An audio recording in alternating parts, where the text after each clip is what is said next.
naalala ko nung presidente siya, marami kaming pinauwi na OFWs.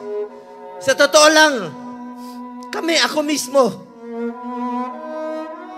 Sa Bahrain, meron isa dyan na sentensyahan po ng death sentence. Ginawa namin ni Tatay Digong ng paraan, sumulat sa King, sa Saudi. Hanap kami ng mga kaibigan na tumulong sa blood money para makalaya.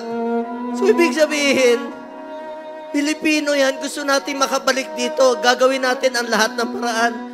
Ito, bakit baliktad? Bakit tayo pumayag?